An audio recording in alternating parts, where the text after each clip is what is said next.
Alors, Autre Monde, c'est une série de romans fantastiques et de romans d'aventure qui sont à la fois un hommage à toute la littérature qui, moi, m'a donné envie de lire et d'écrire, et en même temps ma petite récréation au milieu de mes thrillers. Et c'est une série qui me permet de raconter comment est-ce que une tempête assez surprenante euh, transformerait le monde, le changerait jusqu'à finalement laisser quelques rares survivants humains euh, pour, euh, pour constituer un nouveau monde avec d'une part les enfants, les pans, et d'autre part les adultes et cyniques. Et ces deux univers-là vont s'affronter puisque en fait les enfants et les adultes doivent recréer une société pour différentes raisons et ces sociétés vont s'opposer.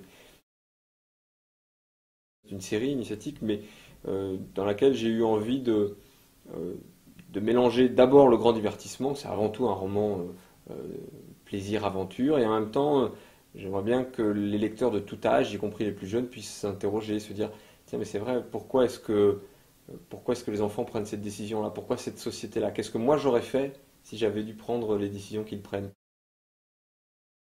Le cœur de la Terre, le tome 3, c'est le roman dans lequel on va découvrir finalement euh, toutes les réponses aux secrets qui ont été posés dans les tomes précédents, à savoir qui sont ces étranges figures emblématiques des adultes, à savoir la reine Malronce, cette créature étrange qu'est le Ropérodène, et puis comment est-ce que les pans vont essayer de maîtriser leur altération euh, pour essayer de redéfinir un nouveau monde.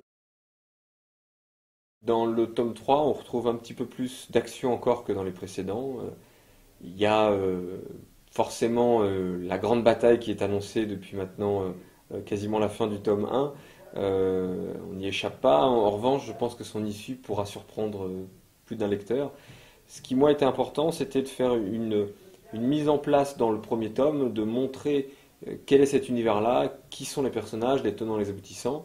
Dans le tome 2, d'aller un peu plus loin et de vraiment, cette fois-ci, rentrer dans le détail des personnages, y compris surtout des cyniques et de cette reine Malronce, et du Ropérodène qui pourchasse certains des personnages héroïques. Et puis le tome 3, c'est la résolution de toutes ces histoires, et surtout c'est la réponse à toutes les questions qu'on se pose.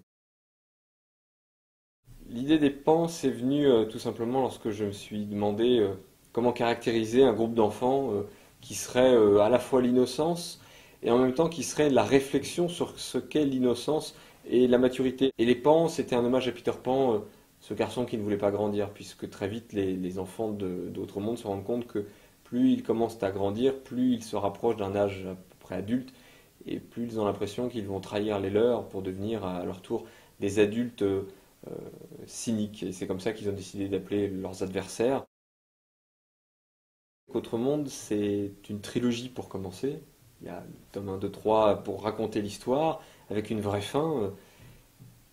Et en réalité, il y en aura encore quatre autres derrière. Sachant que le quatrième tome reprendra quelques semaines seulement après la fin du tome 3.